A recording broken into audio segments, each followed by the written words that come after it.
Brooke Taylor. She is a University of Michigan student. I won't hold that against her as a Spartan.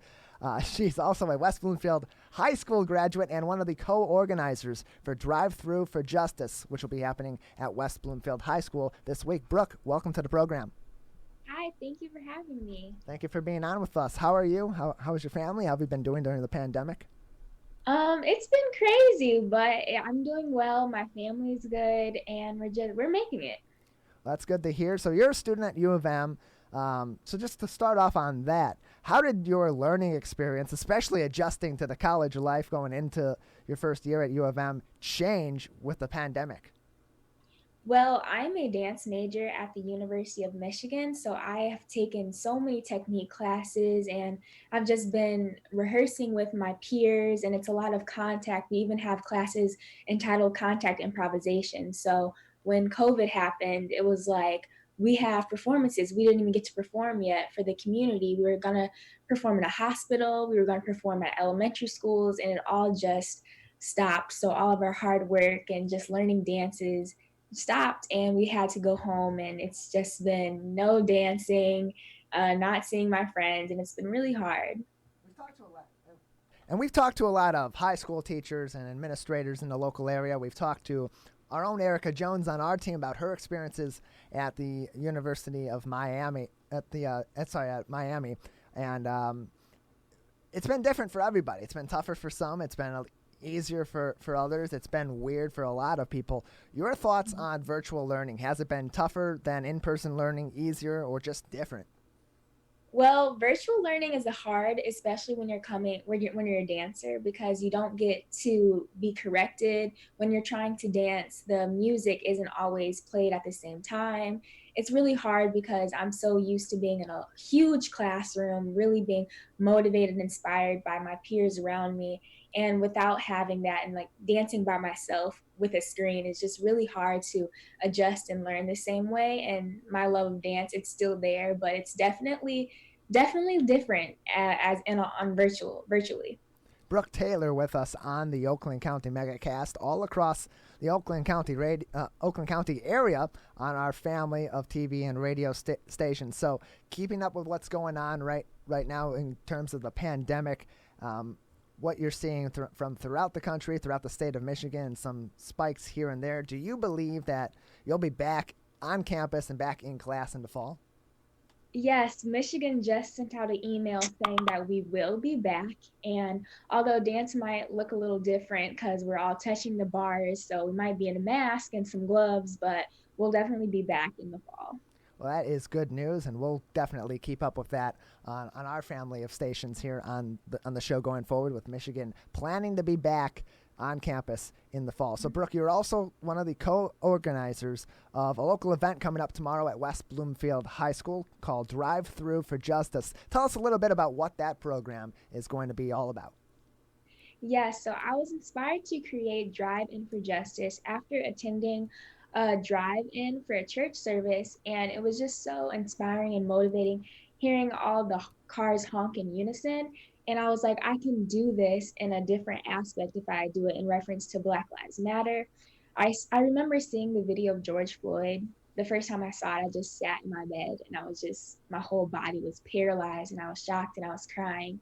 And I was really hurt. And after I saw the protests break out, my mom was like, "You have a 90-year-old grandmother at home, and you can't protest because we can't risk having COVID in our house because elderly people are the most susceptible to COVID." So I wanted to create a program that would really account for people who have underlying health conditions, people like my grandma who would love to protest but really can't risk it, and people like myself, because I know peers of mine and just younger kids that are afraid to protest and stand up and use their voice but really can't due to like just being such close proximity when you protest. So this was my way to use my voice and create unison in the West Bloomfield community.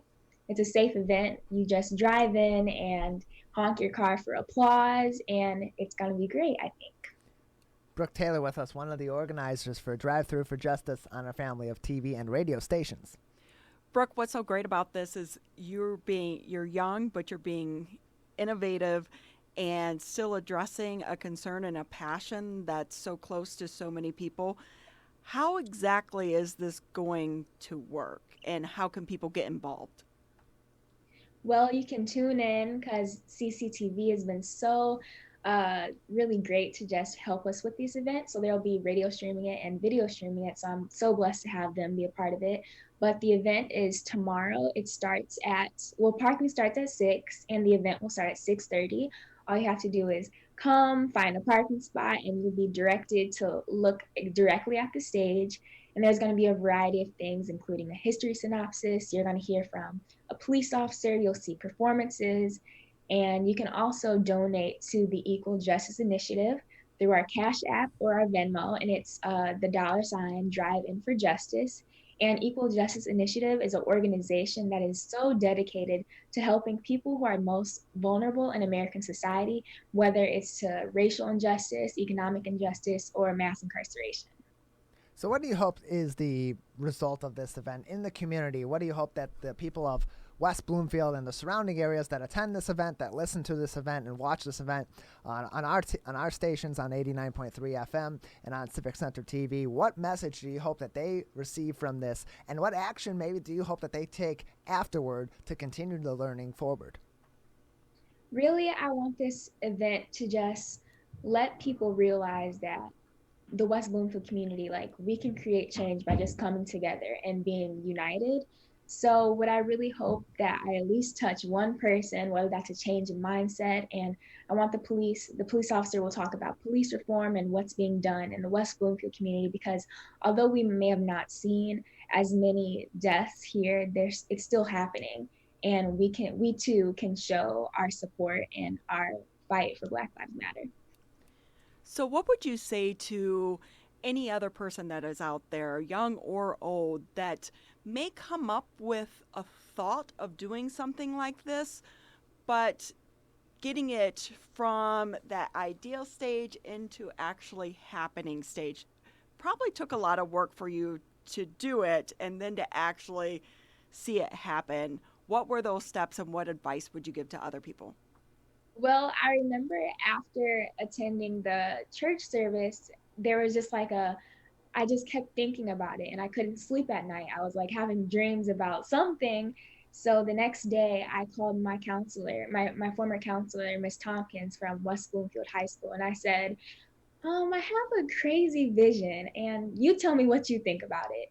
So I'd say, really, if you think you have a crazy vision or a crazy idea, act on it. Don't sit on it, because if you do, you're going to regret that you didn't do it. And I'm just so happy that she said that that's not a crazy idea and let's get this on the roll. So I'm really blessed to have her. Brooke Taylor with us, one of the co-organizers of Drive Through for Justice, with us on the Oakland County Megacast, on our family of TV and radio outlets all throughout the area, as well as on Facebook, on the Facebook page of the West Bloomfield Township Clerk's Office. So, Brooke, beyond the event, and really just in the general spirit of the message behind this event, how can we as a community continue that conversation for lasting positive change, raise our social awareness for these critical issues in our society, and work together to make these positive changes going forward? Well, growing up, I remember my mom always saying it doesn't matter if you're black, white, purple, or green. You always have a story. And I feel like in order to have these uncomfortable conversations, we just have to not be afraid to say the wrong thing. Because if you say the wrong thing, you can be educated and change that. You can correct that ignorance and turn it into something positive. And I think the problem with problems like this is that we're too afraid to have conversations with people who might not look like us. And it's just important that we all realize that we can all join together and be united together. That doesn't matter what skin color you are. We can all be together. Indeed. Brooke Taylor with us, the co-organizer for Drive Through for Justice. Just a couple more minutes with you before we got to let you go. Anything else you'd like to say, or anything else we haven't touched on about the event, or just in general that you'd like to speak on before we let you go? No, I just thank you for having me, and I really appreciate it. And just, if you can come, please do, and it's going to be great. Well, thank you very much for being with us today, Brooke. Thank you. We appreciate it. Brooke Taylor, one of the co-organizers for Drive Through for Justice.